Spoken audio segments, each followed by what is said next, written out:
dia, Guilherme, Carol e a todos os nossos queridos ouvintes do CBN Campinas. Bruno, a gente teve essa notícia nos últimos dias, né? Uma notícia, primeiramente, a notícia ontem que o governo iria encerrar aquele programa das escolas cívicos militares, que foi criado em 2019 pelo governo Bolsonaro, que permitia a transformação de escolas públicas para o modelo cívico-militar. É uma questão bem, digamos assim, envolve muita ideologia dos dois lados, né? Virou um cabo de guerra, a esquerda contra, a direita totalmente a favor, e isso repercutiu porque estados, incluindo São Paulo, anunciaram que vão manter escolas cívico-militares após o encerramento desse programa federal. Esse programa, mas os estados estão falando que querem manter, alguns estados, né? Como que vai funcionar, Bruno? O que você imagina? Na prática, eu acho que é o seguinte, né, Guilherme? O governo disse o seguinte: olha, não queremos mais adotar esse modelo de aqui em diante, mas os que aí estão, se quiser manter, mantém, se quiser não mantém. Então, quer dizer, ficou aquela coisa meio dúbia, né, até para falar a verdade, né? Penso que o Ministério deveria ter sido mais incisivo a respeito disso, viu, Guilherme? Porque, vamos ser sinceros, o modelo havia sido defendido e era uma bandeira do governo do ex-presidente Jair Bolsonaro, né? Ele entendia, tinha uma determinada visão de educação na qual, na compreensão dele, no modelo cívico-militar, como funcionaria na prática, né? Os militares fariam a gestão administrativa, né? E hoje, nessas escolas, há muitos militares da reserva que atuam dando aulas, inclusive também, não só nas escolas militares, que é uma outra coisa, mas também nas cívico-militares você tem essas figuras, né? E aí você poderia ter, inclusive, civis ali dando aula. Então, a proposta do cívico-militar seria isso, levar uma certa ideia, uma ideologia, uma perspectiva de que através da ordem, né, da autoridade, enfim, você teria ali toda uma padronização, uma uniformização, e você poderia ter, inclusive, os professores aí, civis, né, dando aula também. A questão toda, Guilherme, é que é o seguinte: o modelo é caro, para a gente ter uma ideia. Nós estamos falando hoje do que tem no Brasil de 0,1% do total das escolas e que custou só no último ano 64 milhões de reais, para você ter uma ideia. Então, nós estamos falando aí de...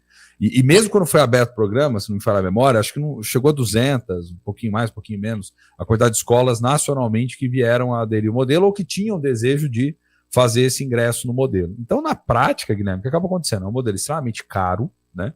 Extremamente caro, para um tipo de retorno que não é o retorno necessariamente desejável por parte da sociedade. Porque aquela história, você não está abrangendo todo mundo. Quando você vai numa escola, você está na rede, você abrange todo mundo. A escola ela não pode ser excludente, ela tem que ser inclusiva. Esse é que é o ponto. E aí, obviamente, você vai incluir alunos dos mais diversos, aqueles que têm uma facilidade de aprendizagem, aqueles que têm uma dificuldade, aqueles que têm uma realidade socioeconômica um pouco melhor, aqueles que têm uma realidade mais difícil. Então, o que acaba acontecendo? As escolas cívico-militares, nesse modelo, elas sempre foram muito criticadas. Por quê? Porque elas estavam pegando apenas uma pequena camada, né, daqueles que estão no ensino e com um nível absurdo de recurso que viria a ser investido. O que os pais responsáveis da comunidade desejam, de modo geral, o que é, Guilherme? É você ter escolas que funcionem, que sejam seguras, né, e que você tenha ali um nível de investimento com infraestrutura e tudo da maneira adequada, né? Acho que isso que importa no final das contas para as pessoas. E o recado que o MEC deu é isso: falou, olha, a nossa orientação é seguir investindo no ensino regular. Esse tipo de modelo não temos interesse. Ô Bruno, e só lembrando, né, para ficar claro, esse modelo já existia antes, já existiam escolas cívico-militares pelo país antes do Bolsonaro. Ele fez um programa para ampliar isso, né? Mas elas já existiam e as que vão continuar existindo, né?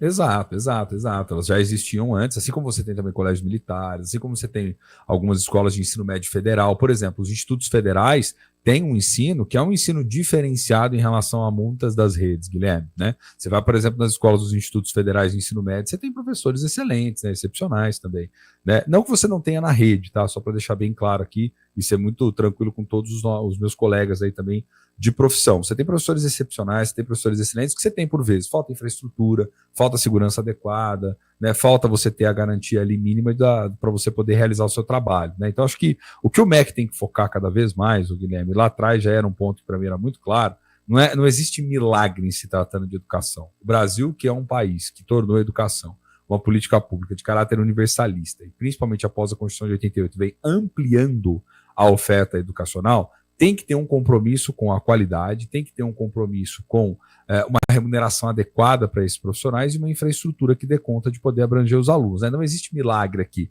Se você pegar um modelo de excelência e tentar aplicá-lo no Brasil, seria ótimo que você o fizesse, mas você vai conseguir atingir todas as pessoas? Porque se você não vai, você vai gerar mais uma vez uma lógica de exclusão. Bruno, não caberiam aos pais entender qual linha de raciocínio pedagógico os filhos deveriam seguir? Pergunto isso porque alguns dos maiores pensadores do Brasil e alguns dos especialistas na área de psicologia falam e citam que algumas escolas criam estudantes para concorrer ao vestibular. Outras criam indivíduos para a sociedade. Há um grande debate sobre isso.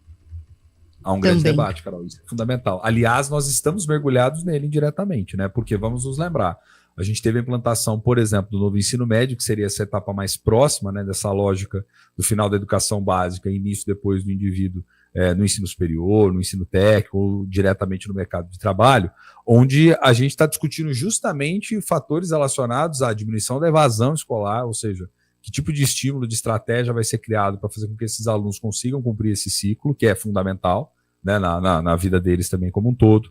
Nós estamos discutindo sobre esses chamados itinerários formativos que foram implantados e que têm sido alvo de muitas críticas, não pelo itinerário em si, mas pela maneira como eles estão funcionando na prática, e isso há um debate hoje no MEC. Lembra que o MEC tinha parado, né, tudo, quase suspenderam, né, por pressão da sociedade, eles pararam para fazer uma análise mais ampla e certamente virá algum tipo de modificação. Então, eu penso, Carol, que discutir isso, estratégias, modelos, olhar o que tem de país lá fora, olhar a nossa realidade, ouvir os especialistas também do que é necessário e importante, ouvir a sociedade civil, tudo isso é uma construção coletiva. O problema hoje, Carol, é que, vamos ser sinceros, infelizmente, você tem um distanciamento ainda muito grande e cada vez crescente da sociedade em relação à escola. Esse é que é o grande problema que a gente enfrenta hoje.